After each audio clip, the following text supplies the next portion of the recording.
Halo, Assalamualaikum warahmatullahi wabarakatuh.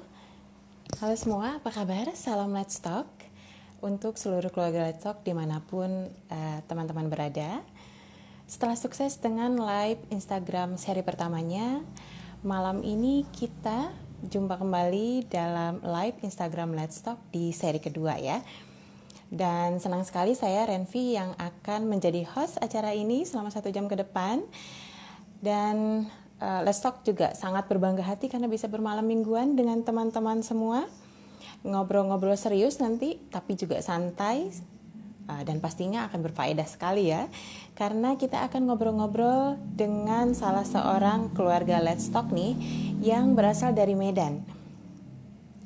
Yang memang memiliki keahlian dan juga pengetahuan terkait dengan tema live Instagram kita malam hari ini, yaitu kesehatan seksual, tanggung jawab negara, dan peran masyarakat. Nah, sebelumnya saya mewakili Let's Talk mengucapkan terima kasih untuk semua teman-teman yang sudah bergabung malam ini. Ada, teman-teman, ada Kak Ira dan Kak Farid ya, yang baru pada bangun tidur nggak nih? Di Amerika sana baru jam berapa? Mungkin sekitar jam 8 pagi ya? Oke. Terima kasih sudah bergabung dan kita sambil menunggu teman-teman yang lainnya untuk bergabung. Saya lihat juga sudah ada Bang Frans nih di live Instagram kita. Oke, karena kita cuma punya waktu sekitar 1 jam ke depan, makanya saya sepertinya harus mulai segera mengeksekusi ya, memulai ngobrol-ngobrol kita pada malam hari ini. Nah, teman-teman, seperti yang kita semua tahu bahwa Let's Talk selalu berupaya untuk agar setiap kegiatan yang kami lakukan itu bisa diakses oleh seluruh keluarga Let's Talk tanpa terkecuali. Tapi mohon maaf, karena keterbatasan dari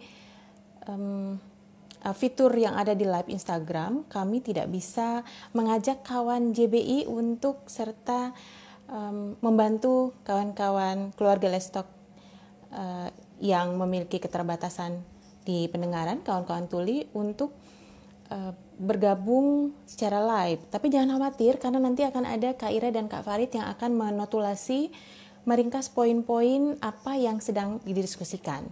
Oke. Nah, ini ada kakak-kakak dari Hasfa Kreatif, kemudian juga ada Bang Frans. Bang Frans, semoga sinyal bersahabat ya. Kalau saya tuh semoga nggak mati lampu Bang di rumah. Baik, oke. Saya akan mengajak Bang Frans untuk bergabung. Oke. Saat ini kita menunggu Bang Frans untuk bergabung bersama kita. Halo. Alright, hai. Akhirnya Halo. bertatap muka nih ya, Bang Frans, walaupun pakai secara virtual ya, secara maya. Bang Frans, salam kenal, sehat-sehat? Kok jadi? Ya, ini dia. Uh, Oke. Nah, Bang Frans, terima kasih sudah bergabung dengan Let's Talk malam ini. Live Instagram Let's Talk malam ini merupakan live Instagram yang kedua. Ya. Bang Frans, apa kabarnya Bang Frans? Ya, kabarnya luar biasa, blessed, ya, produktif, sehat. Itu yang paling utama ya. Jadi bisa mengerjakan banyak karya gitu, termasuk hadir malam hari ini. Mudah-mudahan tidak. Alhamdulillah.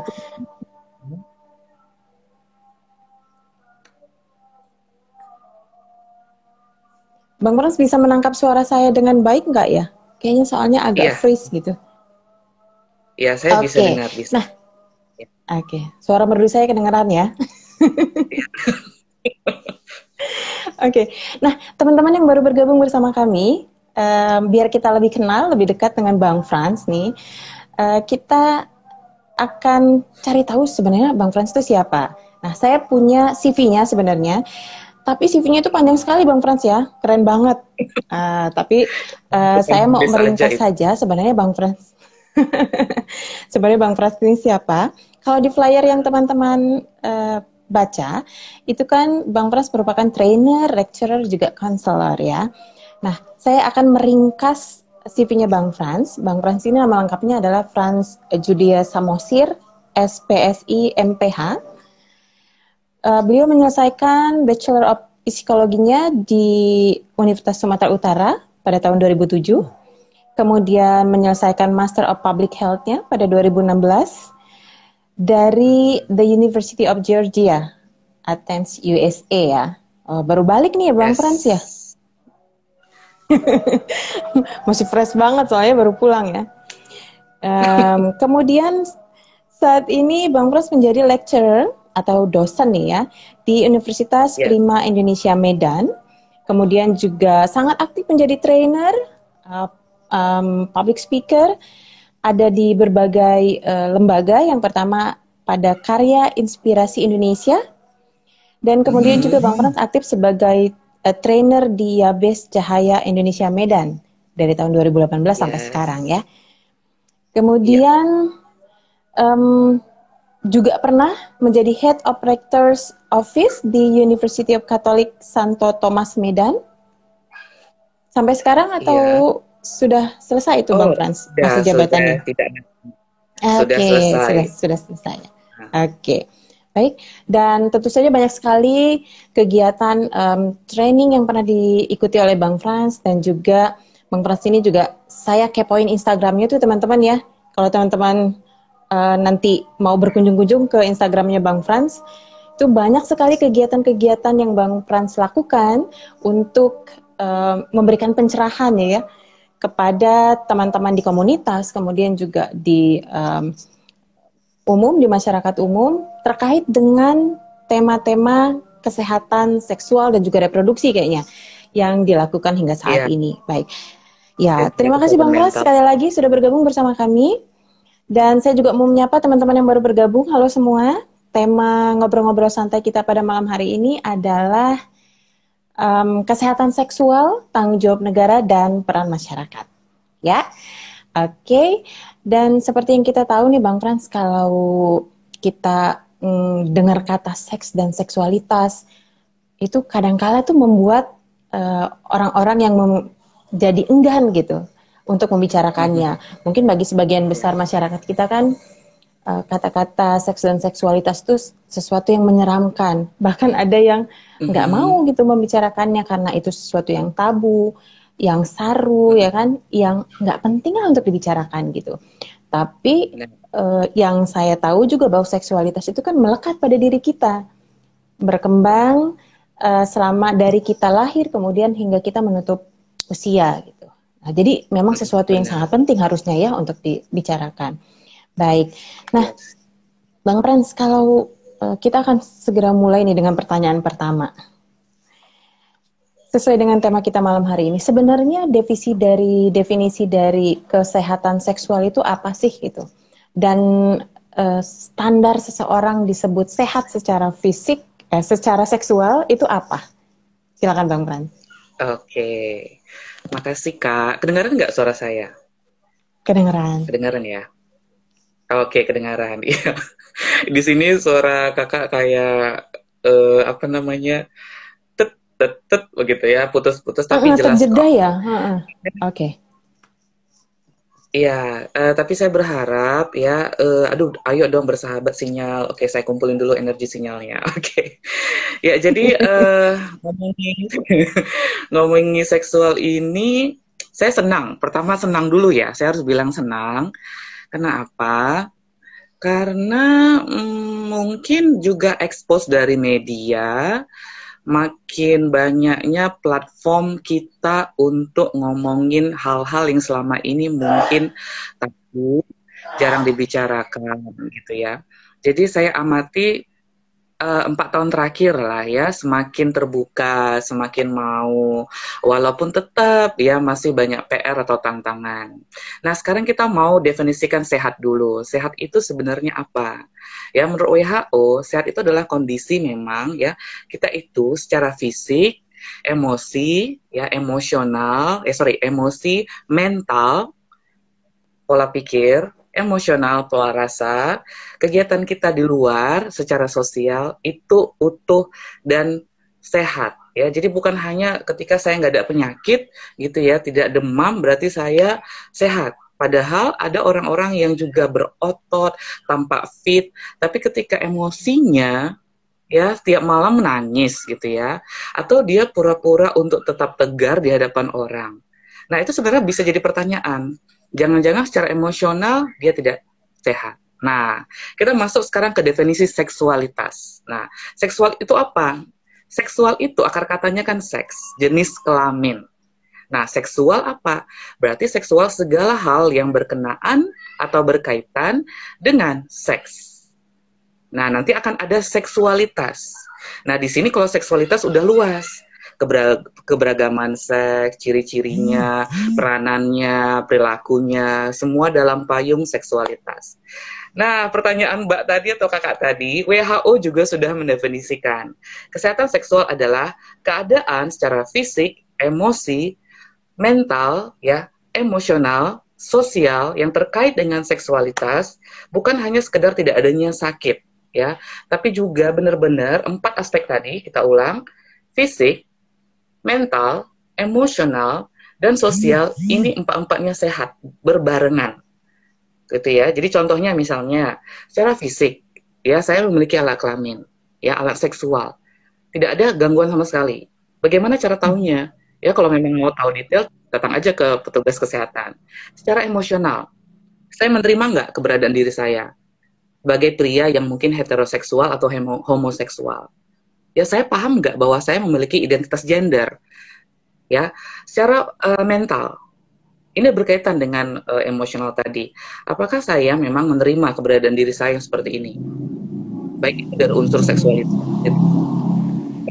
ekspresi gender, ya. Dan terakhir secara sosial. Bagaimana saya mengetahui semua tadi dan mengeluarkan atau menyatakan keberadaan diri saya dan berinteraksi dengan orang lain ya apa adanya, jujur pada diri, ya kan, dan jujur pada orang lain sehingga saya ya menjadi pribadi yang utuh. Itu ya. Jadi kesehatan seksual itu jangan hanya berpikir pada alat kelaminnya nggak ada penyakit menular seksual, alat kelaminnya tidak dirusak gitu, enggak gitu. Pola pikir, pola rasa gitu ya, dan pola perilaku itu harmonis dan membawa kita, saya bilang, ke kemerdekaan ya, ke kemerdekaan diri. Jadi standarnya apa? 4 aspek tadi aja lihat, ada nggak yang terganggu? Kalau salah satu aja terganggu, coba deh ke layanan yang bisa menolong gitu ya. Baik itu layanan secara medis, layanan secara psikologis gitu. Panjang ya jawabannya. Oke. Jadi teman-teman, kalau kesehatan seksual itu berarti harus mengacu pada 4 elemen tadi ya Kak ya. Berarti fisik, emosional, mental, dan sosial kita itu juga harus sehat, tapi terkait dengan seksual kita. Oke. Nah, kalau tadi kita ngomongin sebenarnya kesehatan seksual itu definisinya apa, kemudian juga orang-orang yang secara standar disebut sehat secara seksual itu juga seperti apa. Nah, kenapa sih Bang Frans penting untuk kita semua itu mengetahui tentang hak kesehatan seksual yang kita miliki? Ya, kenapa penting? Ya, jadi intinya kan masalahnya di lapangan yang saya hadapi gitu ya selama 10 tahun kerja di isu HIV dan narkoba. Ya, banyak sekali anak-anak muda khususnya gitu ya, dia nggak ngerti tentang organ reproduksinya, organ seksualnya, sehingga banyak sekali masalah yang muncul yang akarnya dari situ. Kehamilan tidak diinginkan, aborsi, infeksi menular seksual, pelecehan seksual, kekerasan seksual. Kita kalau buka mata gitu ya, apalagi zaman sekarang, itu seperti sebuah hal yang mungkin kita ngomongin seks tabu katanya ya. Tapi kalau misalnya berita tentang seks, kekerasan seks, nggak tabu lagi gitu. Tapi sesuatu yang, oh ya udah, oh ada ya, oh itu gara-gara ceweknya tuh yang nggak sopan, pakaiannya terbuka gitu ya. Atau misalnya berita-berita tentang keberagaman seksual yang ada di lapangan gitu. Oh kaum gay gitu ya udah biar aja dilaknat gitu, biar aja ditembak mati gitu ya. Nah hal seperti itu kan sangat mengerikan sebenarnya. Dan akhirnya media dengan peranannya yang punya kepentingan sendiri, masyarakat-masyarakat yang tidak melek tentang hak-hak reproduksi, hak-hak seksual, itu bisa jadi jatuh pada perangkap itu kan.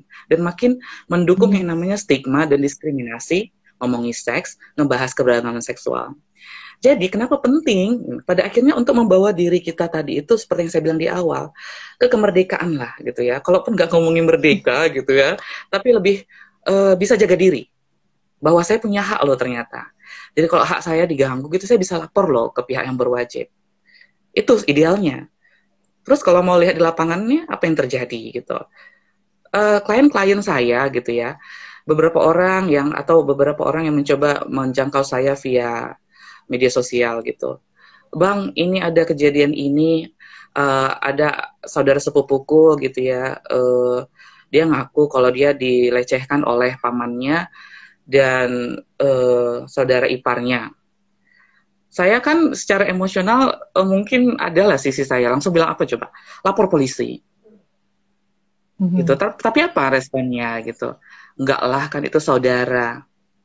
Itu kan saudara gitu. Gitu ya, artinya oh my god, so what will you do gitu, what will you do, jadi apa yang kamu lakukan? Ya udahlah berdamai aja gitu. Kisah lainnya banyak lah sebenarnya, kisah-kisah yang sebenarnya kalau bisa saya ceritakan males gitu, dalam artian males ngebahas tapi tidak ada aksi nyata gitu. Jadi makanya di lapangan ketika misalnya kita tidak bisa mengubah apa yang orang lain lakukan, apa yang bisa saya lakukan ya? Oh, edukasi gitu ya. Edukasi bahwa ternyata tubuhku, aku punya hak penuh dengan tubuhku. Nah, ternyata aku juga dilindungi loh seharusnya oleh negara untuk kepentingan kesehatan seksualku. Nah, hal seperti itu sangat penting. Nah, jadi supaya kita akhirnya bisa merdeka dan juga bisa mencari tahu layanan ataupun payung hukum yang seharusnya melindungi kita terkait kesehatan seksual. Oke, jadi memang sangat penting ya untuk mengetahui hak-hak kita terkait dengan kesehatan seksual ya. Biar juga setiap orang itu bisa menjalani kehidupan seksualnya tanpa resiko atau meminimalisir resiko ya Bang Frans ya. Oke, nah Bang Frans kalau tadi kita bicara soal kenapa penting pengetahuan dan juga pemahaman tentang hak kesehatan seksual ini, tapi sebenarnya hak-hak apa saja sih yang termasuk dalam hak kesehatan seksual itu Bang Frans? Ya, jadi kalau ngomongin hak kesehatan seksual itu bagian dari hak asasi manusia ya teman-teman pendengar dimanapun gitu. Dan mudah-mudahan di sini kita bisa menyadari bahwa ketika itu merupakan bagian dari hak asasi manusia, oh berarti itu udah melekat dong ke aku ya sejak aku lahir gitu. Dan ketika itu udah ngomongin hak asasi manusia, berarti negara peranannya adalah melindungi, memfasilitasi gitu ya, dan membantu saya untuk semakin merdeka atau sehat secara seksual gitu ya. Nah, sudah banyak ya konferensi-konferensi misalnya Conference on Population Development misalnya tahun 94 yang sudah hak-hak seksual. Nah, beberapa di sini bisa saya bilang ya akan hak kesehatan reproduksi atau kesehatan seksual itu misalnya mendapat informasi, menerima informasi terkait seksualitas. Nah, seperti yang kita lakukan ini, walaupun sederhana mungkin ya via IG, tapi ada loh orang-orang yang sebenarnya menjadi korban dari kekerasan seksual saat ini, detik ini, dan dia mendengar, lalu dia makin sadar bahwa aku adalah korban, dan aku sudah mendiamkan itu selama 10 tahun. Kemarin saya baru buat sesi peran menjaga kesehatan mental perempuan di masa pandemi. Dan itu hanya soal kesehatan mental loh, tapi apa yang terkait di situ? Kesaksian atau beberapa sharing dari orang itu dia merupakan korban kekerasan seksual. Dan dia baru sadar gitu, dan dia akhirnya baru sadar bahwa aku korban. Nah, apa yang terjadi sebenarnya? Banyak sekali orang-orang yang menjadi korban itu menyalahkan diri. menyalahkan diri bahwa karena aku pakai rok mini gitu ya, karena aku yang seperti apa namanya, seperti etno, ini nggak disensor ya, seperti etnol. Etnol itu kalau dibaca terbalik tahu ya. jangan jangan disebut gitu ya. Nah, aku berpakaian seperti etnol gitu. Berarti aku layak dong, itu salah aku diperkosa. Nah, padahal tidak seperti itu. Itulah yang namanya apa ya? Suntikan paut. Kalau jadi perempuan, jangan pakai rok mini, jangan keluar malam gitu ya. Nanti kamu diperkosa. Kalau terjadi salah kamu. Nah, kalaupun orang tuanya nggak ngajari gitu, media kan sinetron-sinetron gitu ya, kisah-kisah di masyarakat. Itu namanya collective unconsciousness kalau dalam psikologi, ketidaksadaran kolektif. Itu semua itu sedang mengaminkan proses yang terjadi itu. Nah, makanya apa namanya, panjang juga ya tadi pertanyaannya. Tapi nggak apa ya, ini sorry karena ini saya berkaitan banyak sekali di kepala saya gitu. Nah, yang kedua adalah menerima pendidikan seksual. Nah, ini bisa dilakukan di sekolah ya. Tapi saya sebagai orang yang bekerja di LSM berapa tahun ya? 2010 2014 aktif ya. Itu 5 tahun saya merasa bahwa ketika misalnya ya saya ke rumah ibadah gitu, kita ngomongin HIV, tapi saya tahu saya harus ngomongin seks nih gitu ya. Tapi kan semua orang tampak holy ya, tampak oke, tampak holy gitu. Tapi begitu dipecah dalam kelompok kecil, ganas sekali remaja-remajanya itu sharing. Saya terkejut sekalian bahagia. Karena apa? Mereka berarti sudah nyaman nih. Ya, nyaman. Kedua, berarti di sini saya bisa masuk untuk memberikan pendidikan seksual karena itu hak mereka gitu. Ya, jadi peranan LSM itu ya cukup besar sih ya yang saya rasakan selama saya bekerja di isu ini. Nah, berikutnya adalah mendapatkan penghormatan atas integritas tubuhnya. Ya, jadi nggak boleh ada orang yang maksa kamu, teman-teman ya, baik itu perempuan atau laki-laki di sini, nggak ada tuh yang berhak memaksa kamu misalnya gitu ya, menyerahkan tubuhnya atau memperlakukan tubuh kamu semau mereka. No, including your boyfriend, gitu, including your girlfriend. Ya, apapun misalnya orientasi kamu, misalnya kamu gay, bisexual, transgender, apalagi demiseksual, panseksual, aduh banyak sekali ya, kapan-kapan bahas itu juga. Nah, iya, penting ada itu yang Bang. boleh, nggak ada yang boleh apa ya, menghancurkan martabat atau hak penuh kamu atas tubuh kamu gitu. Makanya ada istilah kalau no gitu ya, pelecehan seksual ya ataupun kekerasan seksual. No itu ya no gitu. Ya, ketika kamu diperkosa, ya kamu korban gitu. Ya. Oke, lalu haknya untuk memilih pasangan, hak juga untuk aktif secara seksual atau tidak, dan yang paling seru ini, hak untuk menikah atau tidak gitu ya. Jadi itu juga termasuk bagi kita-kita di sini atau perempuan-perempuan atau laki-laki yang kapan nikah gitu ya. Mungkin udah panas ya gitu. Nah, sebenarnya kan kalau kamu sadari bahwa itu hak kamu loh untuk menentukan, dan jangan sampai tekanan sosial membuat kamu ya udah deh nikah demi gitu. 50% aku nikah karena pengen, 50% karena tekanan gitu. Ya, apalagi teman-temanku udah nikah usia 20, udah punya anak. Nanti kalau aku tua, siapa yang jaga aku? Oh my god. Itu konsep-konsep berpikir yang bahwa anak akan menjadi perawat saya ketika saya tua. Oh gosh gitu ya, saya benar-benar terkejut. Kemudian ada juga orang-orang yang karena tekanan sosial tadi ya, misalnya dia seorang yang keberagaman seksual ya, memiliki orientasi yang berbeda gitu. Saya bukan bilang bahwa harus keluar-keluar ya, saya gay, saya biseksual, no gitu. Tapi ayo kenali diri kamu seutuhnya gitu. Secara seksual kamu siapa? Lalu ketika kamu memutuskan untuk menikah, ya, lalu apa yang bisa kamu lakukan untuk tetap menjaga kamu itu merdeka atau sehat loh gitu, ya. Ketika kamu juga memutuskan untuk tidak menikah, itu hak kamu loh, ya, untuk tetap bahagia walaupun sendiri, ya. Jadi mudah-mudahan tidak salah tangkap ya, bukan gerakan mensinglekan. Betul. Juga berikutnya memutuskan untuk punya anak atau enggak gitu. Ya, hak kamu untuk mendapatkan akses kontrasepsi, hak kamu untuk tidak malu untuk beli kondom di di titik-titik Maret gitu ya, titik-titik swalayan gitu kan, tapi semua itu tabu tuh, takut, di stigma, ya itulah dia PR-PR besar kita, stigma. Kenapa ada muncul stigma? Minimnya edukasi di masyarakat. Kenapa minimnya edukasi di masyarakat? Karena SDM seperti saya, seperti Mbak gitu, dan seperti Mbak Ira dan semua orang gitu, mungkin perlu lebih banyak lagi gitu, perlu lebih banyak lagi orang-orang yang punya kualitas dan profesionalisme yang mumpuni ya, karena menyampaikan atau ngomong soal seks ini kan juga perlu ya diukur, dievaluasi gitu dan dimonitoring. Nah, kayak jadi penyuluh kesehatan aja sebenarnya saya kadang mau sombong gitu kan, penyuluh kok kayak gitu ya, yang penting siap aja selesai acara udah gitu. Terus yang pesertanya juga, hah apanya barusan dibilang tadi gitu, entah nggak tahu, yang penting udahlah tanda tangan aja, misalnya seperti itu ya. Nah itu kan agak-agak oh my gosh gitu. Cuma kan nggak semua orang juga bisa kita konseling pribadi gitu.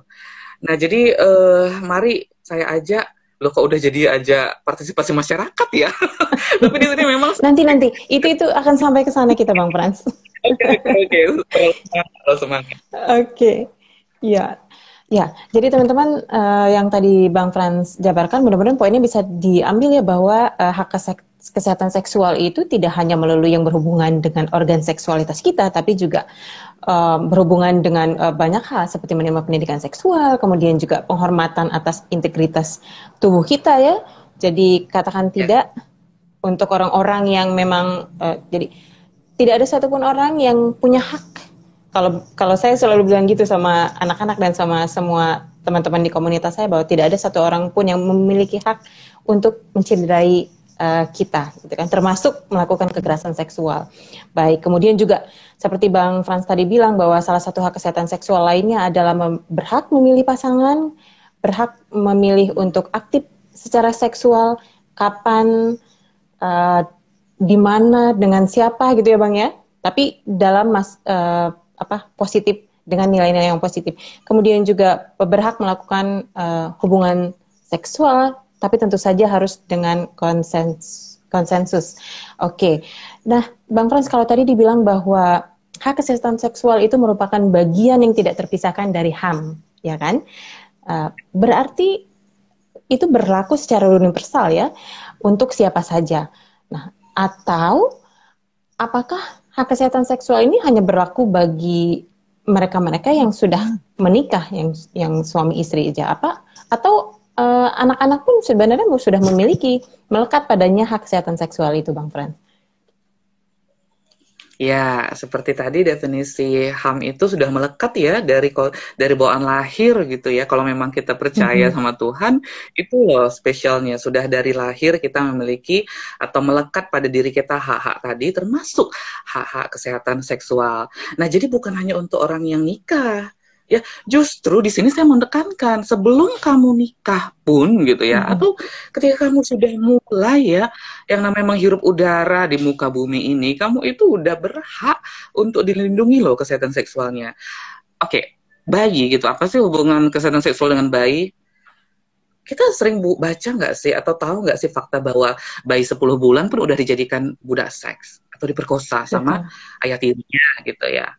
Nah, jadi ini sangat penting supaya kita tidak mengkotak-kotakkan bahwa hak kesehatan seksual ini adalah itu kan urusan udah remajanya itu, atau yang udah mau nikahnya itu. Terus kalau konseling pranikah baru ngebahas seks, enggak gitu. Ya sejak dini, ketika pun buka IG ini baru saya mulai ngeh gitu. Ya udah saya akan baca gitu ya. Saya akan semakin cari tahu bahwa ternyata ketika pun saya lansia sekalipun gitu ya, saya tetap berhak loh yang namanya tentang pemenuhan hak kesehatan seksual gitu ya. Jadi bukan hanya untuk yang menikah aja. Oke, jadi sejak dari usia dini pun sebenarnya pendidikan kesehatan seksual ini sudah penting ya, pendidikan seks dan seksualitas sudah penting untuk diberikan kepada anak-anak, kemudian hingga nanti di usia-usia lanjut. Baik Bang Frans, kalau sejauh ini menurut Bang Frans, gambaran pemenuhan hak kesehatan seksual di Indonesia itu seperti apa sih? Isu-isu apa yang kira-kira seringkali terjadi dan menjadi sangat urgent untuk segera ditindaklanjuti? Iya, banyak PR ya, gitu ya. Kalau dibilang gambaran pemenuhan hak kesehatan seksual di Indonesia, banyak PR lah gitu. Karena kan yang paling sering itu sebenarnya dibicarain hak reproduksi gitu ya, hak remaja dan hak reproduksi. Bayangkanlah untuk dari segi mengucapkan seksual aja kita tabu gitu ya. Itu permainan pikiran loh gitu ya. Kenapa misalnya kita lebih nyaman bilang hak-hak reproduksi daripada hak-hak seksual gitu? Karena ujungnya tahu nggak? Ketika bilang hak-hak seksual, oh mau HS mereka tuh, mau HS apa itu HS having sex gitu ya, pasti ujung-ujungnya mikir ya itu having sex gitu. Lucu, memang lucu, tapi itu yang terjadi kalau kita mau jujur dan belak-belakan di Indonesia kita yang tercinta ini gitu. Bahkan sebenarnya Amerika sendiri lah saya bilang ya, ini pasti ada nih yang nonton kayak tadi dari Amerika ya, itu pun sebenarnya masih banyak PR kan tentang apa namanya kesehatan seksual, masih kok ada yang tabu. Misalnya negara-negara bagian selatan tuh ya, the Bible Belt gitu, saya kan dulu kuliahnya the Bible Belt gitu.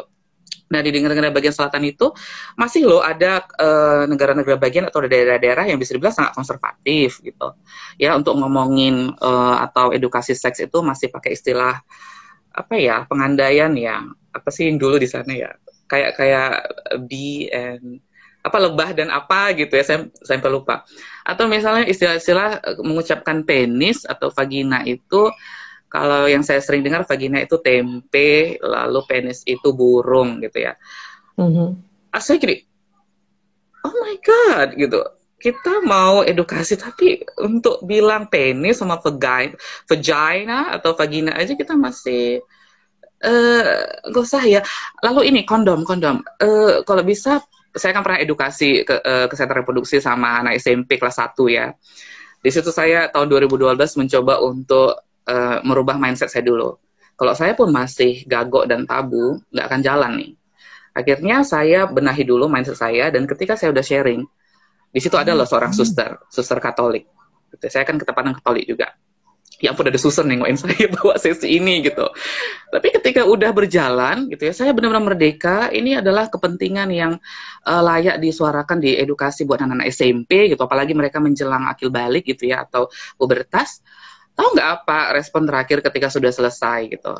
Selain banyak yang bertanya, ada di SMP itu, suster juga, wow, ya cara penyampaian yang sangat berbeda. Wow, jadi saya sebagai penyuluh kesehatan juga perlu ya di feedback ya.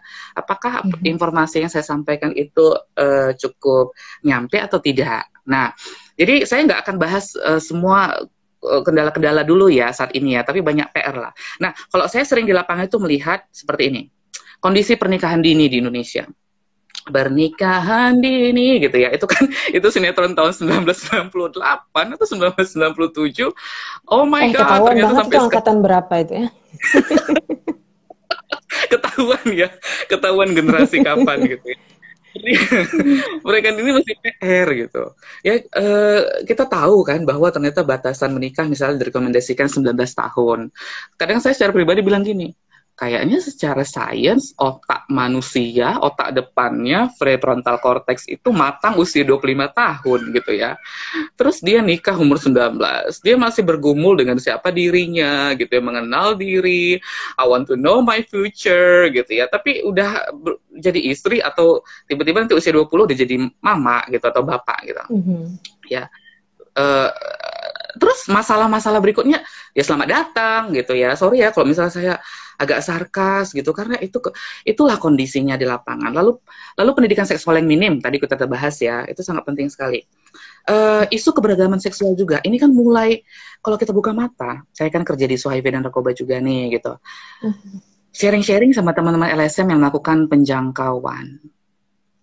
Dia bilang gini, tahu nggak Jude gitu, kalau saya di isu sosial dipanggil Bro Jude gitu ya, tapi kalau di akademisi Mr. Franz gitu. Nah, Bro Jude tahu nggak, itu bulan lalu itu 45 orang positif HIV, kebanyakan remaja pemuda. Dan itu dari target grup mana yang paling tinggi angkanya 45 itu? Gay and bisexual. Saya di situ, oh my god gitu. Dulu 2010 saya kerja di isu HIV narkoba, itu teman-teman penasun, pengguna narkoba suntik. Nah, sekarang trennya adalah ke teman-teman yang keberagaman seksual gitu ya. Jadi sangat penting memang ini semakin juga kita balik lagi ke akarnya seksual, hak kesehatan seksual dan memahami SC, SOGI-SC itu adalah pendidikan mengenai sexual orientation, gender identity and expression, lalu sex karakteristik. Ya, jadi itu juga kalau ada pelatihan itu bisa 3 hari nggak habis-habis gitu ya, karena memang banyak yang dibahas. Cuma itu juga salah satu masalah kita. Lalu angka kematian ibu, ya itu berkaitan dengan tadi pernikahan dini gitu ya. Kemudian asupan gizi juga kita nggak boleh lepaskan ya, karena kesehatan itu kan tadi kita bilang 4 aspek. Jadi 4 aspek ini sangat mempengaruhi kita. Dan yang terakhir berkaitan dengan minimnya pemahaman soal melindungi diri adalah infeksi menular seksual. Ya, selain HIV, yang mana sekarang angkanya sekitar 600 ribuan ya di Indonesia yang terdata, itu yang terdata loh teman-teman gitu. Bagaimana yang tidak terdata? Tadi saya bilang 45 orang, bulan berikutnya berapa? 40-an juga loh gitu. Ya, jadi terus bulan berikutnya mau apa? Tetap stabil atau nurun atau naik lagi gitu. Itu kerja apa? Ya itu mungkin 5 besar yang kita lihat di lapangan. Jadi PR-nya memang masih banyak sekali ya Bang Frans ya. Ya, Tidak hanya buat pemerintah tapi juga buat kita-kita semua nih sebagai bagian dari masyarakat gitu ya. Dan sepertinya ada satu yang mungkin juga berkaitan dengan hak kesehatan seksual ya Bang Frans, bahwa isu kekerasan seksual juga di Indonesia itu menjadi sangat tinggi ya Bang Frans ya. Mungkin karena akibat dari minimnya pendidikan tentang seks dan seksualitas, bisa begitu.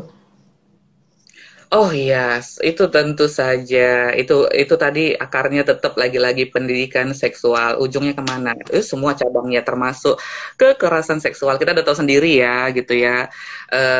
Rancangan undang-undang penghapusan kekerasan seksual gitu. Oke, saya hanya gini dulu ya. Oke, ya artinya apa? Kenapa itu muncul? Kenapa petisi-petisi itu apa ya berdatangan gitu? Kenapa sampai orang ada yang sensitif? Kenapa ada gerakan feminis misalnya yang mungkin kesannya jadi kayak kok kayak berlebihan sih? Enggak, itu karena apa loh? Karena udah capek gitu, udah muak gitu ya, udah mana nih keadilan gitulah mungkin ya kalau dari segi bapernya misalnya gitu. Tapi ya itu memang penting sekali gitu. Jadi kalau memang mau ngebahas kekerasan seksual, bahkan kita bisa buat sesi khusus karena seorang perempuan yang di apa sih catcalling itu bahasa Indonesianya catcalling di Apa panggilan ya? kucing bukan ya? Kayak di Bukan manggilin kucing, tapi kalau misalnya kita lagi jalan terus ada cowok-cowok nih manggil cewek secara eh, apa ya, kayak di lu apa gitu sambil jalan gitu ya, catcalling. bokongnya besar ya, misalnya gitu ya. Itu kan sebenarnya udah apa loh kekerasan seksual loh. Pelecehan loh gitu. Tapi apa yang terjadi di lapangan gitu? Ih lebay kali kau Frans gitu ya. Itu aja dihebohi. Wow.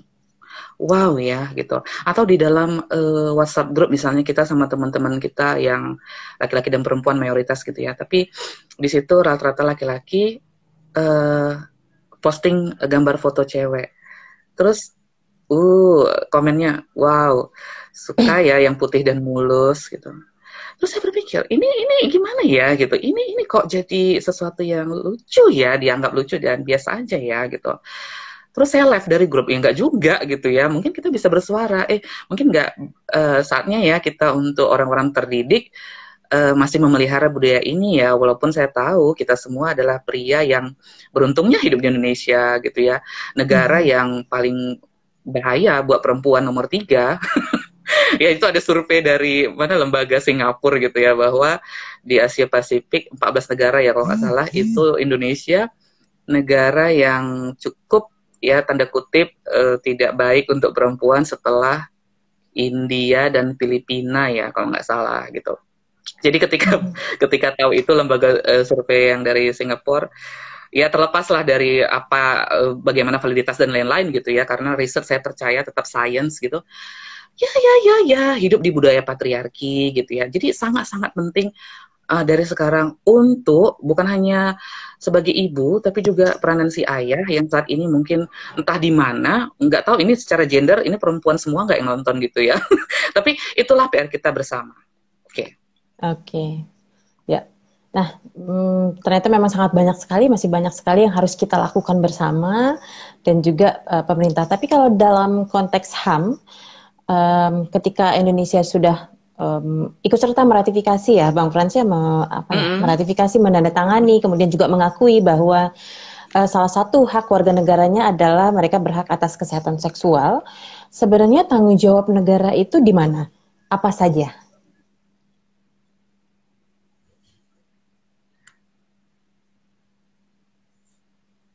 Aduh, putus ya. Hilang ya, Bang Frans, suaranya? Tadi putus. Boleh diulang lagi, Kak? Oke. Jadi dalam konteks HAM kan Oh ketika my God. negara sudah meratifikasi ya, sudah menandatangani mengakui bahwa setiap warga negara itu memiliki hak atas kesehatan seksual, itu biasanya kan ada implikasinya ya kepada negara, timbul tanggung jawab negara dalam upaya pemenuhan, kemudian juga penghormatan dan perlindungan terhadap hak kesehatan seksual warga negaranya. Nah, kira-kira apa saja Kak tanggung jawab yang harus dilakukan negara dalam upaya pemenuhan, penghormatan dan juga perlindungan terhadap hak kesehatan seksual warga negaranya? Iya, terima kasih. Jadi putus kedengaran ya, Kak ya, masih ya. Iya, oke. Jadi memang tanggung jawab negara dalam pemenuhan, penghormatan, dan perlindungan terhadap hak kesehatan seksual warga negaranya ini seperti menindaklanjuti ya yang tadi sudah diratifikasi, jadi sangat nyata sebenarnya ya. Tapi lagi-lagi ya banyak PR gitu. Dan kita sebagai masyarakat sebenarnya ya bisa ikut serta untuk mengingatkan loh sebenarnya kalau memang bisa dibilang mengingatkan ya gitu atau membantu bahasa berikutnya gitu karena harapannya sebenarnya bentuk-bentuknya itu luas ya tidak hanya misalnya undang-undang gitu ya kita tahu banyak sekali undang-undang, tapi kan dalam pelaksanaannya itu juga ada juga barisan-barisan yang menegakkan apa yang sudah tertuang itu secara resmi gitu ya penegakan hukumnya itu juga sebenarnya sangat penting pihak-pihak terkait. Cuma karena karena lagi-lagi ya saya kadang berbasis pengalaman di lapangan gitu. Menarik ya gitu. Kita ngomongin penegakan hukum soal sampah aja gitu ya, masih banyak PR gitu ya tentang sampah loh gitu. Terus kesehatan seksual masih PR juga karena tabu dan lain-lain. Bahkan individu-individu yang masih dikuasai pola pikir patriarki gitu ya, yang menyalahkan korban. Nyata juga ya gitu. Jadi sebenarnya harapannya itu bentuk apa ya pemenuhan tanggung jawab tadi itu saya harapkan dalam empat layanan gitu seperti yang saya pelajari juga dalam kesehatan masyarakat ada upaya promotif ya ada upaya preventif ada upaya kuratif dan ada upaya rehabilitatif. Tapi saya sebenarnya pengen sih dua ini yaitu promotif dan preventif ya yaitu bagaimana upaya promosi tetap memelihara kondisi orang-orang atau anak-anak remaja kita yang memang lagi sehat-sehatnya secara seksual atau secara fisik, emosi dan mental ya tetap terjaga gitu. Bagaimana caranya gitu? Tetap menghadirkan gitu ya, memberikan akses-akses informasi, memberikan layanan-layanan yang bisa diakses terkait ketika mereka bingung ya mau kemana gitu. Lalu yang kedua prevention. Nah prevention ini kan memang kita targetkan bagi mereka-mereka yang mungkin punya resiko tinggi lah terhadap rusaknya atau terganggunya kesehatan seksual mereka seperti itu. Nah, kenapa dua ini penting? Karena di sini yang sering kita terlupa, bahkan mungkin entah beberapa orang dalam mindsetnya ketika dia diberi tanggung jawab, baik itu sebagai bagian dari pemerintahan atau tidak, ketika dia masih mindset kuratif dan rehabilitatif itu takutnya masih banyak menunggu gitu. Jadi bukan jemput bola. Tunggu dulu ada korban gitu ya. Dan itu sangat disayangkan memang. Karena yang dua ini saya amati memang masih PR ya preventif sama promotif di Indonesia. Karena kalaupun saya sebagai awam ketika datang ke sebuah tempat yang layanan promotif gitu atau preventif apaan sih gitu nggak langsung kelihatan kok hasilnya gitu nggak langsung kelihatan jadi ngapain gitu kecuali misalnya ada transport ada uangnya gitu misalnya gitu ya baru saya akan datang Nah, jadi inilah fakta-fakta yang ada di lapangan, teman-teman, dan harapannya memang karena saya memang bukan bagian dari apa ya, saya masyarakat sivil yang saya nggak mau loh kita ini jadi orang-orang yang nyinyir dan nyalah-nyalahin terus pemerintah tapi nggak ada buat sesuatu gitu. Makanya di sini apa yang bisa saya lakukan ya? Oke, sebagai pekerja sosial di isu ini saya akan tetap terus bagikan informasi yang benar gitu ya. Lalu yang kedua, sebagai akademisi, saya ngajar mata kuliah apapun tapi saya tahu pentingnya informasi kesehatan seksual, saya ngomong loh, saya insert loh ke dalam setiap edukasi yang saya sampaikan ke mahasiswa gitu. Dan mudah-mudahan juga ada yang lihat nih salah satu mahasiswa saya. Oke, terima kasih, itu aja. Oke, jadi memang karena PR-nya banyak sekali dan kita sih yakin ya bahwa pemerintah melakukan banyak hal, jadi banyak melakukan upaya legislatif, administratif dalam upaya pemenuhan hak-hak kesehatan seksual warga negaranya, termasuk apa yang disebutkan Bang Frans tadi bahwa kita juga perlu mendorong negara untuk lebih banyak lagi membuat program-program kerja yang berkaitan dengan upaya mempromosikan dan juga upaya mencegah hal-hal yang berkaitan dengan kekerasan seksual ataupun layanan, dan juga meningkatkan layanan-layanan yang disediakan oleh pemerintah agar setiap orang bisa mengakses dan terpenuhi haknya atas kesehatan seksual. Baik, nah Bang Frans tadi sih sempat disinggung nih oleh Bang Frans bahwa sepertinya ya tidak cukup gitu ya upaya pemerintah tanpa peran serta dari kita sebagai bagian dari masyarakat. Apa sebenarnya yang bisa kita lakukan dalam membantu mendorong pemerintah untuk melakukan pemenuhan, penghormatan dan juga perlindungan terhadap hak kesehatan seksual yang dimiliki oleh setiap warga negara? Iya, baik. Nah, ini peranan kita ya. Jadi sebenarnya kita bisa berbuat banyak di lapangan dengan profesi apapun itu sebenarnya gitu. Nah, ketepatan aja saya profesinya banyak bersentuhan langsung dengan masyarakat atau isu-isu sosial, dan juga saya sebagai dosen udah gitu. Saya bisa bilang bahwa saya berpartisipasi gitu. Saya bisa bangga gitu bahwa senang ada yang bisa saya lakukan ya untuk negara ini ya, walaupun nggak usah lah dibuat misalnya masuk acara Oprah Winfrey gitu kan, nggak perlu gitu ya. Nah, jadi bagaimana dengan yang lain gitu. Pertama adalah edukasi dulu nih gitu. Ya, edukasi dulu prefrontal cortex gitu ya, bahwa ternyata gitu ya, saya adalah seorang individu yang melekat kepada diri saya itu adalah aspek-aspek yang perlu saya perhatikan. Fisik saya, oke. Saya punya juga aspek emosional. Oke, saya juga punya aspek mental. Dan saya juga ada aspek seksualitas. Nah, saya pahami dulu itu. Karena kalau memang kita bilang mau berpartisipasi, ternyata kita sendiri aja tidak mengedukasi diri, itu omong kosong, dan malah nanti ujungnya apa? Barbar gitu ya. Barbar dan berasumsi negatif dan tidak berbasis data gitu. Ya, itu pola pikir yang mudah-mudahan kita bisa bina sejak sekarang, bahwa apapun yang kita lakukan sebenarnya sangat penting berbasis data. Ya, nah data ini pun berfungsi nanti untuk membantu kita ketika ada orang-orang yang ikut serta dalam bagian misalnya advokasi. Ya, kerjaan pemerintah kan banyak misalnya. Nah, ada tuh misalnya konsorsium atau orang-orang yang peduli untuk melakukan lobby atau advokasi untuk membantu pemerintah juga semakin terbuka matanya dan programnya untuk menjawab kebutuhan yang ada di masyarakat. Nah, jadi ada orang-orang yang memang seperti itu, ya pastinya kita dukung ya. Nah, kalau memang kita jauh dari lingkungan kerjaan yang seperti itu, ataupun bukan akademisi, apa yang bisa aku lakukan? Hey, educate your children gitu ya. Edukasi anak engkau misalnya gitu ya. Edukasi tuh gitu yang sudah kamu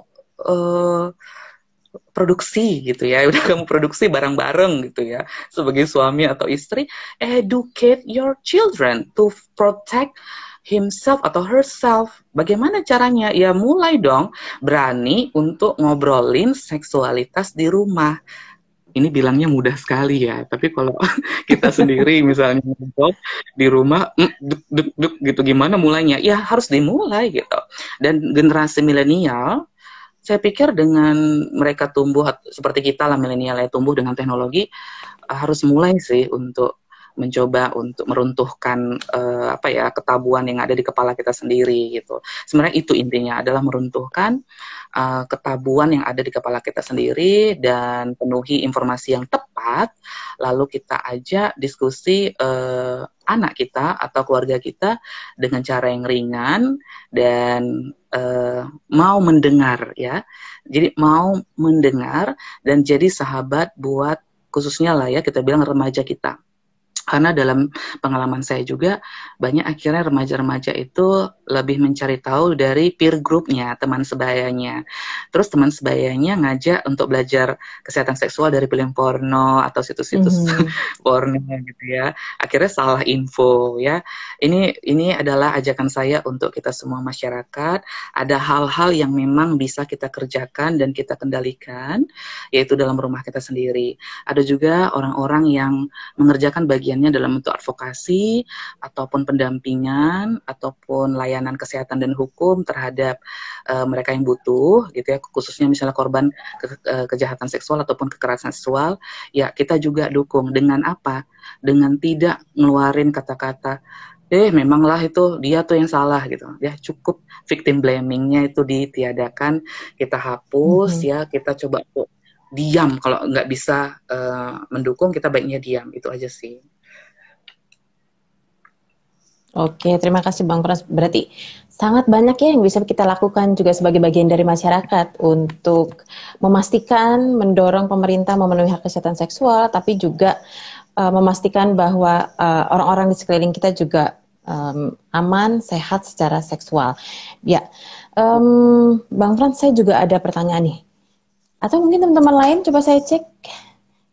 Teman-teman yang lain boleh loh untuk bertanya-tanya sama Bang Frans. Oke, ini ada Kak Heni.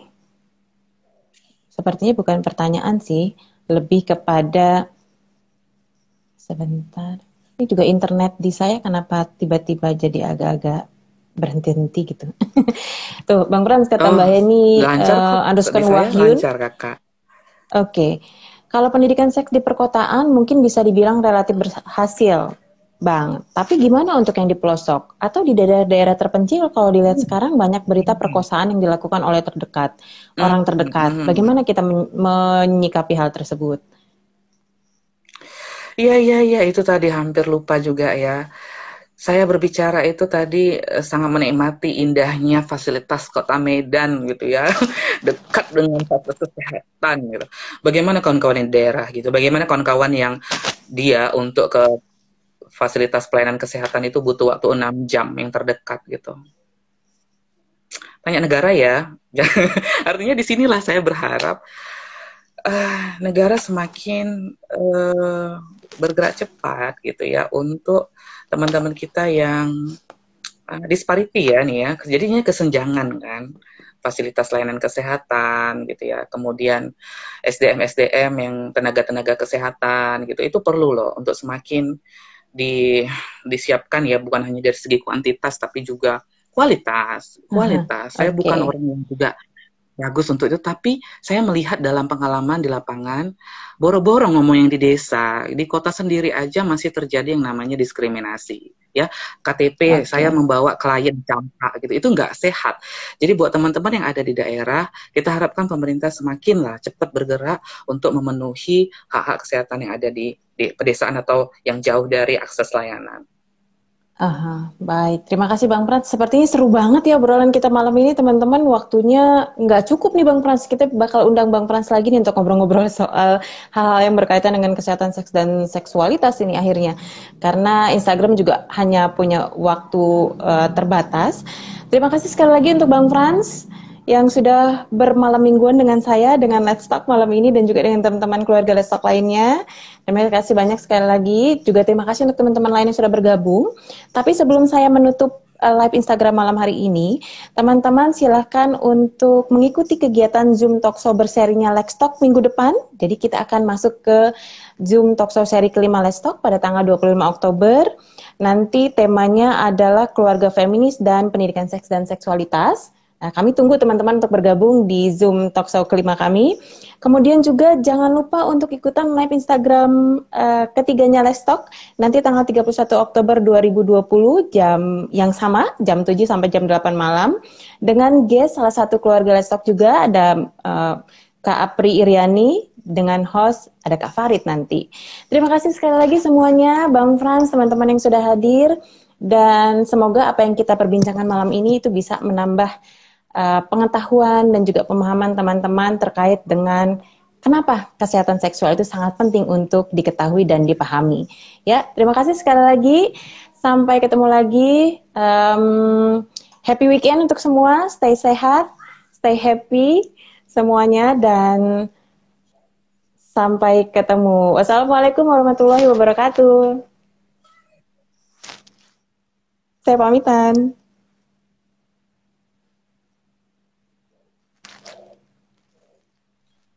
Ya, terima kasih. Mudah-mudahan kedengaran, tapi saya sangat berterima kasih buat teman-teman.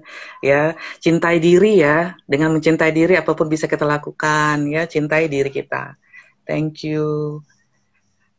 Terima kasih, Bang Frans.